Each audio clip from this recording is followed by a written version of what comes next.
일본의 한반도와 마주하고 있는 해안구에서는 정말 곳곳에 우리와 연관된 유적들이 많이 있습니다. 제가 간단하게 서남쪽부터 동부로 올라가면서 말씀드리는데, 서남쪽은 당연히 아시겠지만 오도 열도라고 큐슈 서쪽에는 열도 지역이 있습니다. 오도 열도 5개의 섬이란 표현인데요. 이 지역에는 아직 조사가 안 됐지만 우리와 연관된 유적들이 많이 있습니다. 지명을 비롯해서 그다음에 사건도 있고 신라 해적들이 침투한 사실도 있고 그 외 견당사들의 많습니다. 그 다음에 서쪽으로 오게 되면 큐슈 서부 지역에 보면은 나가사키라든가 구마모토 해안 쪽에 보면은 예를 들면 후나야마 고분, 그리고 기쿠치에 가게 되면은 백제 유민들이 쌓은 산성인 기쿠치 성도 있고요. 그 다음에 쭉 북상하다 보면은 당연하겠지만 큐슈의 북서부 지역의 사가현 중에는 역시 가야계, 그 이전에 야요이 춘족도 많이 있지만 가야계 유적과 유물들이 많이 발견되고 있고, 또 시간을 건너뛰어서 여몽연합군이 상륙한 지역도 있습니다. 그리고 조금 더 동쪽으로 가게 되면 흔히 말하는 핫가다 해안인데요. 핫가다 해안과 그 앞쪽에 있는 섬들에서는 우리와 연관된 많은 유적과 유물이 있고, 재밌는 사실이 있네요. 백제 문효왕이 태어난 곳은 가당도라고 그러는데요. 그것을 지금 큐슈 북부에 있는 섬으로 보고 있습니다. 그 다음 큐슈 북부일 때는 가야계도 있고 신라 유적과 유물이 있고요. 마지막에는 백제 유민들이 구축한 성과 방어 체제들이 있습니다. 예를 들면은 약간 서쪽에는 키성을 비롯해서 동쪽에 있는 대야성이 있고, 한 가운데 좁은 곳에 있는 수성이 있고, 안쪽에는 다자휴, 즉 당시 총사령부로 역할했던 다자휴 유적이 있습니다. 동쪽으로도 물론 마찬가지로 있죠. 큐슈의 동부 해안에 보면 오이타현 등에도 많이 있습니다. 그리고 또 이제 북상을 해서 올라가겠습니다. 저는 일단은 우리와 연관된 해안 쪽만 얘기하는데요. 그 다음에 볼 수가 있는 곳이 시모노세키 위로 지나면 하기라는 곳이 있습니다. 하기는 역시 가야겐들이 진출했고, 그 위에도 계속해서 갔고, 임진왜란 때는 바로 우리 조선인 도공들이 붙잡혀간 곳이기도 합니다. 거기서 만들어진 것이 유명한 하기야키라는 도자기입니다. 그리고 다시 북상하다 보면은 시마네현에 들어가서 시마네현, 마스해현도 그렇지만 이즈모시 같은 경우는 일본에서 가장 중요한 이즈모 다이샤, 이즈모 대사가 있는 곳이고, 여기 모셔지는 신은 바로 스사노 노미코도인데 일본 신화에 따르면은 신라계입니다. 즉 개인적으로는 연호랑과 세오녀 집단이 오늘날의 포항의 영일만 일대로 출항했을 경우에 도착하는 지역이 이즈모 지역이다 보니까 당연히 신라계 지역이라고 봅니다. 거기서 유명한 고진단이 유적이라고 있는데요. 황신곡 유적인데 거기서는 어마어마한 일대면 철과 관련된 유적과 유물이 발견됐고, 그다음에 고진단 유적에서는 한 군데에서 350여 절의 칼들이 묻혀 있는 것도 발견이 됐습니다. 그래서 여기는 특히 그 이후에 독도의 영유권을 주장하는 곳이기 때문에 독도와 연관된 것도 있고요.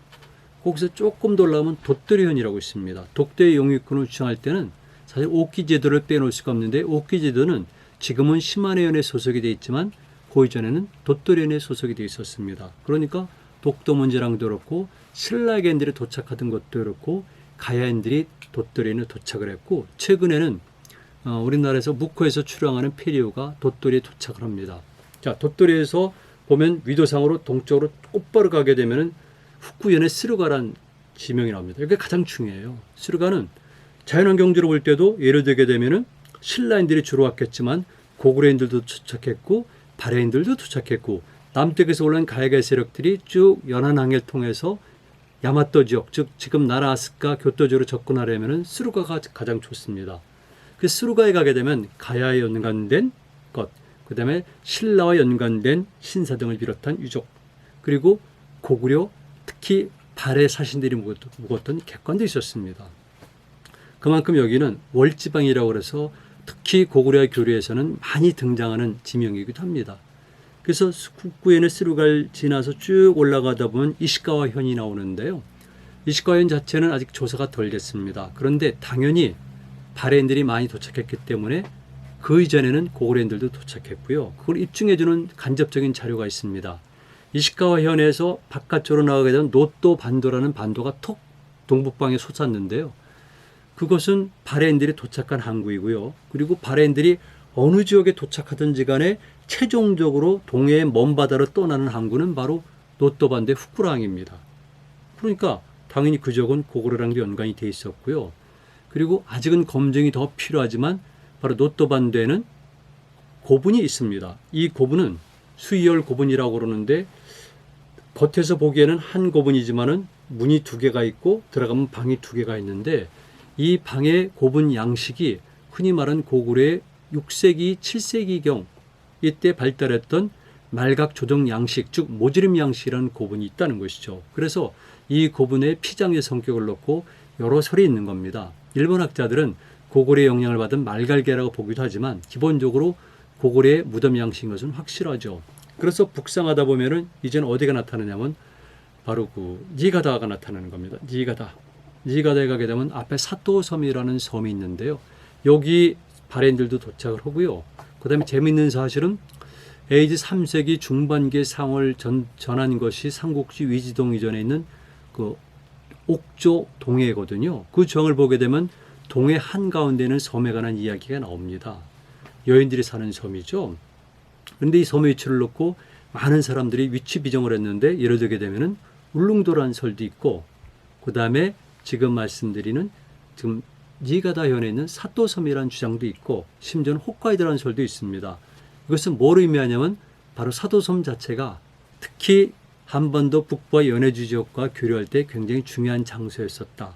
거기에는 하이, 즉 아이누들이 많이 살았었는데 일본국이 성립된 직후에 일본 정부가 한 일 중에 하나는 신라의 공격에 대비하는 것과 신라를 공격하는 전쟁 준비를 하는 것이 있고 한편에서는 바로 흔히 말하는 우리의 동해안과 연결한 이런 지역에 포진해 있는 하이들을 공격하는 것들이 설에 무지하게 많이 나옵니다. 그러니까 이때 있었던 하이의 성격을 어떻게 규정할지 모르겠지만 어쨌든 간에 중요한 것은 그 당시 때 고구려 유민들도 많이 도착했으리라고 보고 그렇다면은 이 지역에 대한 유물 유적 조사와 함께 이 지역에 남아있는 지방 서류들이라든가 또는 각 집안의 족보들을 찾아본다면은 고구려인과의 연관성도 찾을 수 있다고 봅니다.